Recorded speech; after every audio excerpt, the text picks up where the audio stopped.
Welcome, everybody. My name is Philip Fletcher. Humanity Matters and Race.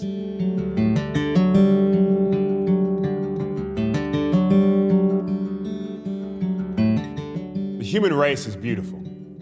We are an amalgamation of hues, languages, customs, and beliefs. And so while those hues, languages, customs, and beliefs clash periodically, what cannot be erased is that these distinctions demonstrate the unique character and dignity of humanity.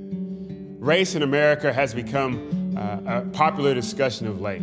Maybe because we have an African-American president, maybe we've had opportunities to reflect on relationships, old symbols such as the Confederate flag, or simply how we view one another. Race in America is a very important discussion. There are two tragedies in racism. First, me believing my skin color or culture or heritage gives me permission to oppress or alienate another human being to keep them from flourishing as God intended. The second tragedy of racism is that because of this oppression or alienation, I possess such a bitterness and sometimes hatred, I withhold forgiveness and even worse, become the oppressor myself. And so there's a salve for racism. Love rescues both the racist and the one who has experienced racism. The racist's eyes are open to see his or her folly and how the outcomes of racism not only diminishes the object of his or her racist intentions, but also diminishes him or herself as well.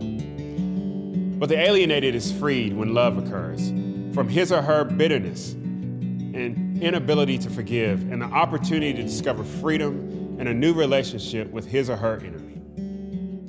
And so the eradication of racism can occur in the beloved community. Martin Luther King Jr. advanced this idea of a beloved community in which men and women of all stripes considered the needs of the person as well as of the society. I am talking about a community in which our distinctions are celebrated and those distinctions contribute to the moral and ethical uplift of the entire group of people. And so a beloved community is the outcome of what Paul describes in Ephesians chapter 2, that in Christ, one new man has been made up of both Jew and Gentile, that in Christ, he has brought together these different people, these people who have kept themselves separate because of their ethnic distinctions and said they will become one and Christ himself will be the center. And so race is not the prevailing distinction, but it's Christ who brings the alienated persons together as family members. And so humanity matters because we are reflections of a God who's incarnated himself into a culture, and a culture that's had ethnicity. Humanity matters because we are men and women who desire community and not alienation. And humanity matters because we realize our distinctions are not weapons of oppression and alienation, rather means to celebrate and uplift society for the good of all mankind and the glory of God.